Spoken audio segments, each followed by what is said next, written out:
déclare-le avec moi, des hommes et des femmes du royaume. Amen. Amen. C'est mon sujet ce matin, des hommes et des femmes du royaume de Dieu. Alléluia. Jésus a été clair sur le sujet. Vous avez le pouvoir de transformer la société. Amen. Jésus employait des termes tellement forts. Il a dit, vous êtes la lumière du monde. Il a dit, vous êtes le sel de la terre. C'est l'Église qui apporte la saveur dans ce monde. Pourquoi? Parce que sa saveur, c'est la saveur du ciel. La lumière, ce n'est pas n'importe quelle lumière. C'est la lumière qui vient directement du royaume de Dieu. Et Jésus a dit, faites de toutes les nations des disciples, baptisez-les au nom du Père, du Fils et du Saint-Esprit, et enseignez-leur à observer tout ce que je vous ai prescrit. Car voici, je suis avec vous tous les jours jusqu'à la fin du monde. Amen. Comment faire des disciples sans Jésus? C'est impossible. Pourquoi quelqu'un veut-il se faire baptiser? Parce que Jésus l'a sauvé, parce que Jésus l'a touché, parce que Jésus s'est révélé à lui. Pourquoi Jésus s'est-il révélé à lui? Parce que Jésus est vivant. Jésus est donc ressuscité. Nul ne peut se convertir à Christ, nul ne peut aspirer à vouloir se faire baptiser si Jésus n'est pas ressuscité. Mais c'est parce que Jésus est vivant que vient dans notre cœur le témoignage du Saint-Esprit. C'est pourquoi la Bible dit que l'Esprit rend témoignage à notre esprit que nous sommes enfants de Dieu. C'est le miracle de la nouvelle naissance. Dieu vous dit, par l'Esprit, que vous êtes enfants de Dieu. Vous n'avez pas besoin de vous convaincre. Vous n'avez pas besoin d'opter pour une méthode Coué pour vous dire chaque matin, convainc-toi que tu es un enfant de Dieu. Dis-toi que tu es un enfant de Dieu. Non, tu es un enfant de Dieu, tu le sais. Tout ce qui est en toi, l'Esprit de Dieu, qui est venu habiter en toi, proclame à toute ta personne que tu es un enfant de Dieu. L'Esprit de Dieu fait résonner en toi cet écho, ce message que tu es un enfant de Dieu. Et notre mandat, bien-aimé, c'est celui d'une transformation que nous devons annoncer à la société dans laquelle nous sommes. Amen. Et cette transformation ne peut s'opérer sans la proclamation du plein évangile. Parce que c'est la proclamation du plein évangile qui révèle à ceux qui nous écoutent le besoin de saisir leur propre destinée. Parce que Dieu a un plan pour eux, c'est celui d'une glorieuse destinée. Je vous invite à découvrir quelles sont les quelques sphères dans lesquelles nous sommes appelés à apporter l'Évangile. Il y a plusieurs sphères. La sphère du monde de l'éducation. Dans cette sphère, nous devons apporter la parole de Dieu. La société dans laquelle vous êtes est composée de plusieurs sphères, de plusieurs domaines. Et l'Évangile doit impacter tous ces domaines. La sphère du monde de l'éducation, la sphère du monde religieux et philosophique. Nous avons tout autour de nous des gens qui pratiquent diverses religions. Nous avons plus de 10 000 mouvements de pensée religieux et philosophiques sur la planète Terre. Vous imaginez? Notre monde est extrêmement religieux, extrêmement imprégné de philosophie, de mouvements de pensée. Il y a la sphère de la famille qui a besoin d'être impactée. La sphère du monde des affaires et de l'économie aussi. Là aussi, nous avons besoin d'impacter la société. Il y a la sphère du monde politique et du gouvernement. Il y a aussi la sphère du monde des arts, du sport et de la culture. Nous sommes appelés à impacter tout cet univers-là. Et chacun d'entre vous, vous êtes capable de vous retrouver dans quelques-uns de ces domaines. Et puis, il y a la sphère des médias traditionnels, radio, télévision, mais aussi la sphère des médias beaucoup plus contemporains, celui du numérique, celui des réseaux sociaux. Alors, comment transformer des secteurs de la société avec l'Évangile? Eh bien, pour moi, le constat est clair. Il faut des hommes et des femmes du royaume de Dieu. Amen. Il faut des hommes et des femmes qui appartiennent au royaume de Dieu. Vous possédez la puissance capable de transformer la société. Quels sont ces hommes et ces femmes? Premièrement, des hommes et des femmes de valeur ce matin. Note cela ce matin, des hommes et des femmes de valeur. Dieu cherche des hommes et des femmes de valeur, des hommes et des femmes de distinction. C'est ce que je vois dans la parole de Dieu. Dans l'Évangile, avec Jésus, comme dans les actes des apôtres, je constate qu'il y a des hommes et des femmes de distinction. Des hommes et des femmes habités de ces valeurs qui sont morales, de ces valeurs qui sont spirituelles, mais bien plus que cela. Ce n'est pas une bonne morale qui va changer la société. Et comprenez-moi bien, la société a besoin d'une bonne morale. La société a besoin d'une bonne éthique. Mais la société a besoin de bien plus que cela. Elle a besoin d'une transformation que seul le Saint-Esprit peut procurer. Il y a une différence entre la bonne morale et le ministère du Saint-Esprit. La bonne morale va nous fournir toute une somme de règles à appliquer pour que nous allions mieux. Mais le Saint-Esprit a le pouvoir de transformer le cœur de l'être humain. Le Saint-Esprit peut produire la nouvelle naissance et fabriquer des hommes et des femmes d'une nature nouvelle. La bonne morale ne sauve pas. La Bible dit que ce n'est pas par les œuvres que nous sommes sauvés, mais c'est par le moyen de la foi en Jésus. Et pour que quelqu'un soit sauvé, il faut qu'il se tourne vers le Christ et qu'il l'accepte comme Sauveur et Seigneur. Quelqu'un peut avoir une très bonne morale, mais ne jamais vouloir de Jésus dans sa vie. Seul Jésus pourra driver sa vie. Seul Jésus pourra la conduire. Et pour cela, il doit recevoir le Christ dans son cœur. Nous sommes plus que des hommes et des femmes qui avons une bonne morale. Nous sommes des fils et des filles de rois. Amen. Confesse-le ce matin, déclare-le. Je suis fils de roi, je suis fille de roi. Amen. Tu es un homme, tu es une femme de valeur. Tu es un homme, tu es une femme de distinction. C'est pourquoi tu ne peux pas te comporter comme le monde se comporte. Tu dois te comporter au-delà de la personne la plus morale qui existe sur cette planète. Tu dois faire la différence parce que tu es équipé du Saint-Esprit, parce que l'Esprit de Dieu habite en toi. Tu es une nouvelle création. Tu es une nouvelle créature. Amen. Je lis dans la parole de Dieu le prophète Michée. Regarde l'état de la société de son temps.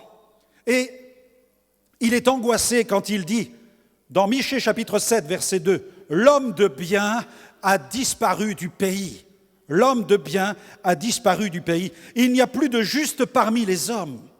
Ils sont tous en embuscade pour verser le sang. Chacun tend un piège à son frère. Bien-aimés, l'homme de bien, la femme de bien sont les pièces maîtresses dans une société. Et c'est vrai que nous faisons face de plus en plus à une décadence sur le plan moral autour de nous. Rejet des valeurs morales, mépris des autorités, incivilité. Nous évoluons dans une société de plus en plus tendue, une société qui s'est éloignée de Dieu et que, comme quelqu'un l'a dit, je dirais avec pertinence, plus l'homme s'éloigne de Dieu, plus il s'éloigne de lui-même. C'est pourquoi Dieu doit revenir prendre sa place dans la société. Notre monde souffre de ce besoin criant d'hommes et de femmes de Dieu. Le juste a disparu du pays. L'homme de bien a disparu du pays. L'homme d'excellence a disparu du pays. L'homme de valeur a disparu du pays. Et c'est pareil pour les femmes. Les femmes de valeur ont disparu du pays. Et l'Église doit apporter dans la société ces valeurs qui viennent du ciel. Ta première église, la première synagogue que tu dois fréquenter, le premier temple que tu dois fréquenter, c'est ta maison. C'est dans ta maison que le royaume de Dieu doit se manifester premièrement. Dans ton cœur, dans ta maison, dans la société. Ouh. J'entends déjà la crise qui bouillonne à l'intérieur. Tu dis, pasteur, si tu connaissais ma maison, pasteur, si tu savais ce qui se passe à la maison, mais j'imagine ce qui se passe chez toi. Je sais très bien qu'il y a des combats. Il y avait même des combats dans les synagogues où Jésus prêchait l'Évangile, car la Bible dit que même dans les synagogues, les démons sortaient lorsque Jésus entrait dans la synagogue. Amen. C'est pourquoi il y a un vrai combat dans ta maison. Il y a des combats dans les temples. Dans ce temple ici, il y a des combats. Pourquoi? Parce qu'il y a la puissance du diable, parce qu'il y a la puissance du péché. Quelqu'un va dire, non, pasteur, ici, il ne peut y avoir que la puissance de Dieu. Excusez-moi, mais le diable n'a pas peur du temple. Le diable n'a pas peur des pierres de ce temple. Ce qu'il craint le plus, c'est l'onction du Saint-Esprit. Et les possédés venaient vers Jésus. Mais quand ils venaient vers lui, les démons sortaient des possédés. Alléluia. Et celui qui vient avec des démons ici, le démon va entrer, mais il va sortir parce que nous allons le chasser au nom puissant de Jésus. Alléluia. Il craint l'onction du Saint-Esprit. Et c'est pourquoi il faut des hommes et des femmes de valeur. Et le péché doit quitter le cœur de l'être humain. Lorsque nous venons dans la présence de Dieu et que l'Évangile est proclamé, des hommes et des femmes tenus par leur péché peuvent connaître la délivrance des démons, peuvent expérimenter le pardon de leurs péchés, peuvent triompher de toute chaîne de vice, de passion, quelle qu'elle soit, au nom puissant de Jésus, parce que l'Église, le temple vivant, l'armée des saints se réunit au milieu de l'armée des saints, l'onction du Saint-Esprit se manifeste, les ténèbres quittent, les démons fuient, les hommes et les femmes sont transformés parce qu'il y a des hommes et des femmes de valeur dans la maison de Dieu. Acclame ton roi ce matin et dis-le, je veux être une femme de valeur pour cette année 2024. Alléluia. Deuxièmement, des hommes et des femmes d'ambition. Est-ce que j'ai des hommes et des femmes d'ambition ce matin? Amen. Le chrétien ne doit pas douter de l'ambition de Dieu à son égard. Pourquoi est-ce que j'ai de l'ambition? Non pas parce que j'ai de l'orgueil, non. Pourquoi ai-je de l'ambition? Parce que j'ai compris que Dieu avait de l'ambition pour moi. Si Dieu a de l'ambition pour toi, pourquoi n'aurais-tu pas de l'ambition pour toi-même? Dieu nous sauve pour accomplir des œuvres qu'il a préparées d'avance. Donc il a de l'ambition pour nous. Amen. Et il désire maximiser ton potentiel d'influence. L'éperon de l'ambition n'est pas un péché. En tant qu'enfant de Dieu, tu as le droit d'avoir de saines ambitions, de bonnes ambitions, des ambitions qui ont été déposées dans ton cœur par l'onction du Saint-Esprit. Il faut croire en Dieu, mais tu dois apprendre à croire dans ce Dieu qui croit en toi. Amen. C'est pourquoi tu dois croire aussi en toi-même. Et tu dois permettre à Dieu de libérer son dessein au travers de ta vie. Ne retiens pas ce que Dieu veut faire au travers de ta vie. Tu seras le plus malheureux des hommes ou la plus malheureuse des femmes. Décide pour cette année 2024 d'être un homme, d'être une femme d'une saine ambition, d'une sainte ambition pour la gloire de Dieu. Regardez ce que déclare le livre du Deutéronome, chapitre 28. Deutéronome 28, versets 12 à 14. Vous avez un passage, on va retenir tout particulièrement le verset 13, où l'Éternel déclare « L'Éternel fera de toi la tête et non la queue. » Amen. Tu seras toujours en haut. Vous avez entendu la parole prophétique ce matin de cet animal qui habite en haut. Et Dieu te dit, tu seras en haut. Tu seras toujours en haut, tu ne seras jamais en bas. Lorsque tu obéiras au commandement de l'Éternel, ton Dieu. Amen. Et de l'ambition pour Dieu. Dieu a déjà des projets pour toi. Il le déclare par la bouche du prophète Jérémie. Jérémie, chapitre 29. Jérémie 29, versets 11 à 13. Dieu dit, car je connais les projets que j'ai formés sur vous.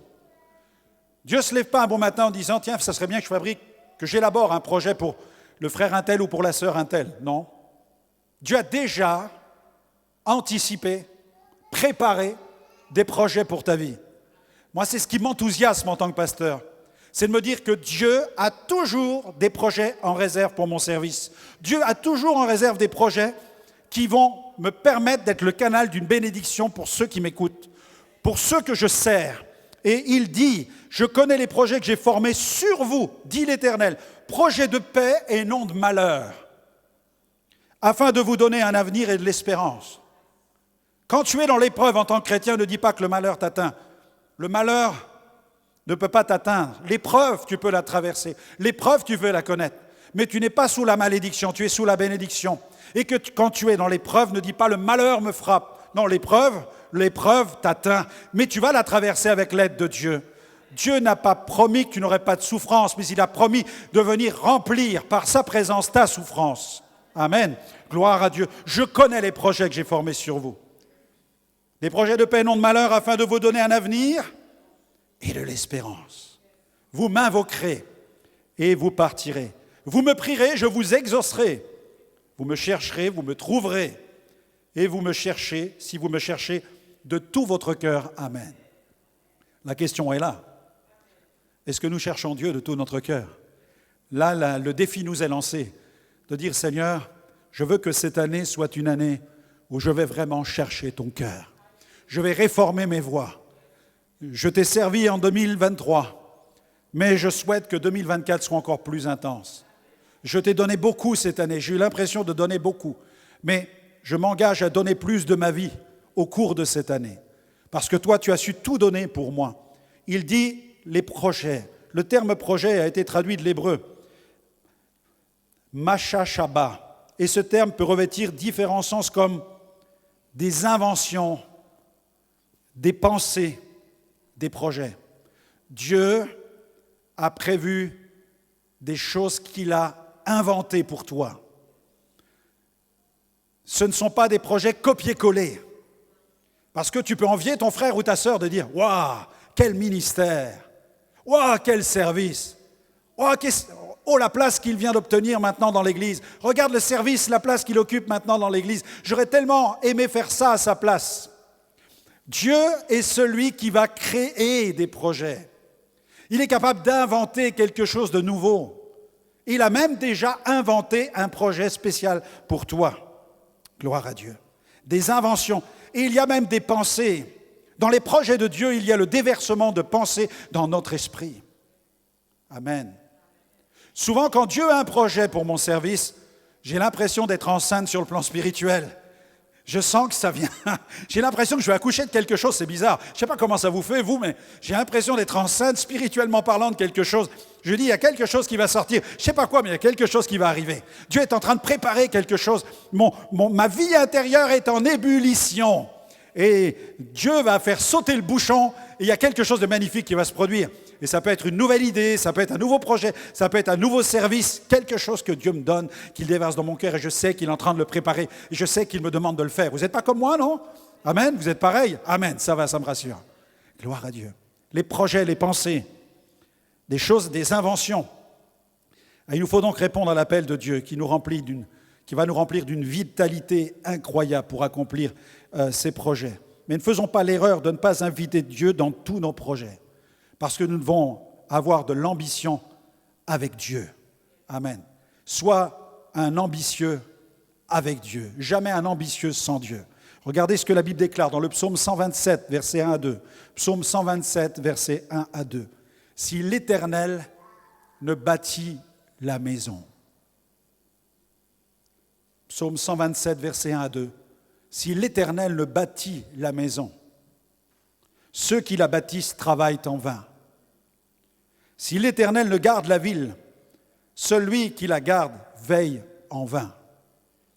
En vain vous levez-vous matin, vous couchez-vous tard, mangez-vous le pain de douleur. Il en donne autant à ses bien-aimés pendant leur sommeil. Amen. C'est pourquoi bâtis avec Dieu, parce que tu vas dormir sur tes deux oreilles. Amen. Et tu vas savoir que Dieu s'occupe de ta destinée, parce que tu as lâché ta vie. C'est pourquoi Jésus dit, celui qui veut me suivre, il faudra qu'il abandonne sa vie. Il n'y a rien de pire que d'être un chrétien qui ne lâche pas sa vie. Il n'y a rien de pire que de conserver sa vie, de dire, moi je veux marcher avec Jésus. Cette vie, elle est infernale. La vie chrétienne de quelqu'un qui n'a rien, qui n'a pas tout lâché, c'est infernal. Parce qu'il est en lutte en permanence. La Bible dit que le Saint-Esprit conteste avec notre esprit. Et il n'y a rien de pire que d'être en lutte avec le Saint-Esprit. Souvenez-vous de Jacob, quand il s'est battu contre cette créature mystérieuse qu'il a rencontrée au cours de cette nuit-là. La bataille fut terrible. Et il est sorti de cette épreuve qu'à partir du seul moment où l'être divin l'a frappé à l'emboîture de la hanche. Là, sa vie a changé à ce moment-là, parce qu'il y a eu le brisement. Et si nous voulons marcher vraiment avec le Seigneur, sans vivre ces guerres, cette bataille intérieure avec le Saint-Esprit, il nous faut accepter les différents brisements de notre vie spirituelle. Si nous acceptons ces brisements, alors nous allons marcher non plus à notre rythme, mais au sien. Parce qu'ensuite, Jacob ne pouvait plus courir. Vous savez qu'il a eu pas mal d'histoires avec son frère. Et qu'après le brisement qu'il a connu, il y a eu la réconciliation. Dieu l'a brisé et il l'a transformé. Et Dieu permet des brisements dans notre vie pour que nous soyons capables d'embrasser les valeurs du royaume de Dieu. Sans les brisements, nous ne serions pas capables de vivre la vie chrétienne comme Dieu désire que nous la vivions. C'est pourquoi nous avons besoin de l'aide du Saint-Esprit. Et lorsqu'il y a une bataille avec le Saint-Esprit, ne résistons pas au Saint-Esprit, comme la Bible dit, mais cédons à l'action du Saint-Esprit. Succombons et acceptons ce que le Saint-Esprit nous demande. S'il nous demande d'aller nous réconcilier, allons nous réconcilier. S'il nous demande de donner, donnons. S'il nous demande de secourir, secourons. S'il nous demande de bénir, bénissons, même nos ennemis, même les plus épouvantables. Bénissons-les au nom puissant de Jésus. Appelons la bénédiction sur leur vie. Alléluia. Parce que lorsque nous bénissons, nous ne pouvons pas nous tromper. Troisième point, des hommes et des femmes de foi. Je prie que chacun d'entre nous, nous puissions vivre des domaines de la foi comme jamais nous ne l'avons vécu par le passé. Dieu désire des hommes et des femmes de foi. Cultivez la foi, car elle transformera votre univers intérieur. Je peux vous assurer que je n'étais pas un homme de foi. Quand je me suis converti, j'ai dû apprendre les principes de la foi. J'ai dû travailler ma foi, j'ai dû muscler ma foi, j'ai dû nourrir ma foi, j'ai dû apprendre à affamer mes doutes. Ne donne pas à manger à tes doutes, laisse-les mourir de faim. Nourris ta foi, affame tes doutes, nourris-toi de la bonne parole de Dieu, nourris-toi d'une parole de foi, nourris-toi d'une parole qui va t'emmener à relever des défis avec Dieu, à vivre des exploits avec Dieu. Chaque matin quand tu te lèves, et que tu mets ton pied en bas du lit, et que tu dois faire face à des choix, décide de ne pas être lunaire, décide d'être solaire, commence à sourire à la vie, décide de dire c'est la journée que l'Éternel a faite, qu'elle soit pour moi un sujet de joie et d'allégresse. Même si tu te lèves en rampant, rampe en rendant gloire à Dieu. Alléluia. Il m'arrive de me lever en rampant, mais je rends gloire à Dieu pour la journée que l'Éternel a faite. Je dis Seigneur, c'est une journée bénie. Même si mon corps dit l'inverse, même si mon esprit dit l'inverse, même si mon âme dit l'inverse, je dis, Seigneur, c'est la journée que tu as faite. Alléluia. Qu'elle soit pour nous un sujet de joie et pas seulement un sujet d'allégresse. Alors tu vas commencer à danser dans la présence de Dieu. Tu vas transformer l'atmosphère de ta maison. Tu vas transformer l'atmosphère de ton cœur, transformer l'atmosphère de l'entreprise où tu travailles. Tu vas arriver avec le sourire. Alléluia. Parce que Jésus habite en toi. Il faut de la foi, bien-aimé, aujourd'hui. Il faut de la foi. Tu ne peux pas vivre la vie chrétienne sans une foi d'une dimension surnaturelle, sans un don de foi particulier. Il faut de la foi pour transformer chaque journée. Il faut de la foi pour marcher à contre-courant du monde. Il faut de la foi pour cultiver les valeurs morales. Il faut de la foi pour ne pas se souiller aujourd'hui dans le monde. Jeune homme, jeune fille, jeunes gens, il faut de la foi pour rester saint. Il faut de la foi pour rester pur. Il faut de la foi aujourd'hui, quand on est dans le business, dans les affaires, pour ne pas tomber dans les combines et garder la face de Dieu sur sa vie, ne pas perdre la face de Dieu. Il faut de la foi pour rester honnête. Il faut de la foi pour être droit. Il faut de la foi pour ne pas se laisser corrompre. Il faut de la foi pour marcher dans l'intégrité. Il faut de la foi pour ne pas avoir honte de Jésus dans le milieu où l'on travaille et de dire « moi je vais à l'église, je suis chrétien et je n'en ai pas honte ». Pourquoi avoir honte alors que le monde n'a pas honte de ses péchés? Alors que les gens s'exhibent parfois dans des parades sur la place publique et exhibent leurs péchés. Et nous aurions honte de notre foi qui est en Jésus. N'aie pas honte de ta foi aujourd'hui. Dans Daniel chapitre 1er, regarde.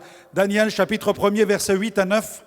La Bible dit que Daniel résolut de ne pas se souiller par les mets du roi et par le vin dont le roi buvait. Et il pria le chef des eunuques de ne pas l'obliger à se souiller. Dieu fit trouver à Daniel faveur et grâce devant le chef des eunuques. Amen. Et vous savez comment Daniel a été élevé, comment Dieu l'a élevé à une position d'autorité à l'intérieur de ce gouvernement dans lequel il était déporté. Il est devenu un homme d'influence, un homme d'influence. Pourquoi? Parce qu'il a marché dans l'intégrité et il a refusé de se corrompre. C'est pourquoi garde ton cœur et marche dans l'intégrité. Et la faveur de l'Éternel va t'accompagner tout au long de cette nouvelle année. 4e point, des hommes et des femmes d'influence. Est-ce que j'ai des hommes et des femmes d'influence ici? Est-ce que j'ai des hommes et des femmes qui désirent croître dans le domaine de l'influence? Amen. Vous êtes dans l'époque des influenceurs. Mais vous n'avez jamais été dans une époque aussi propice que celle-ci pour influencer le monde avec les valeurs de la foi. Chaque chrétien peut devenir un influenceur aujourd'hui. Chaque chrétien peut influencer son territoire. Je lis dans le premier livre des rois, regardez dans 1 Roi, chapitre 10, versets 1 à 2, au sujet de la reine de Séba. Elle a appris la renommée que possédait Salomon. Elle a entendu parler de sa renommée. Salomon était déjà un influenceur. Par quoi? Par sa sagesse. Vous avez lu certainement l'Ecclésiaste, vous avez certainement lu les Proverbes de Salomon. Vous avez toute une somme de sagesse à l'intérieur, de conseils, de sagesse, qui nous sont prodigués pour marcher avec droiture, intégrité, fidélité devant Dieu. Et la reine de Séba, ayant appris la renommée que possédait Salomon, à la gloire de l'Éternel. Vous avez vu, la renommée à la gloire de l'Éternel.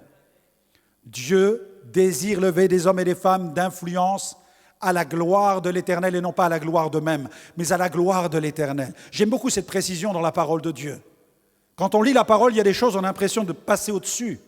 Et tout à coup, l'Esprit de Dieu attire votre regard sur un point de détail d'un texte où Dieu est en train de dire, là se trouve la clé. La clé de l'influence du croyant dans la société, ça va être la volonté d'influencer dans un seul but, la gloire de l'Éternel. Si tu désires voir la gloire de Dieu dans le domaine où tu es impliqué, alors Dieu va te donner une sagesse tout à fait particulière, adaptée, qui va s'intégrer au domaine de tes activités. Que ce soit dans le social, que ce soit dans les finances, que ce soit dans l'éducation, que ce soit même dans les travaux manuels, dans la maçonnerie, peu importe. Dieu va te donner une sagesse d'une nature tout à fait spéciale.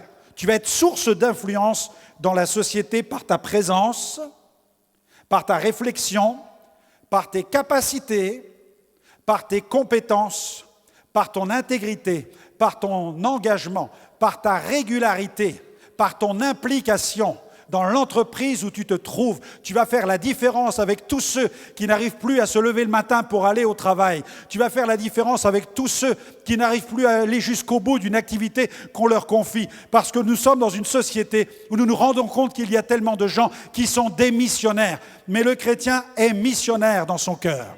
Il est engagé, il est impliqué. Et quand il fait les choses, il les fait non pas pour son patron, mais il les fait comme pour Dieu. Amen. Ce qui veut dire qu'il se comporte différemment de bien des gens du monde séculier. Le croyant doit faire vraiment la différence par son influence. Alléluia.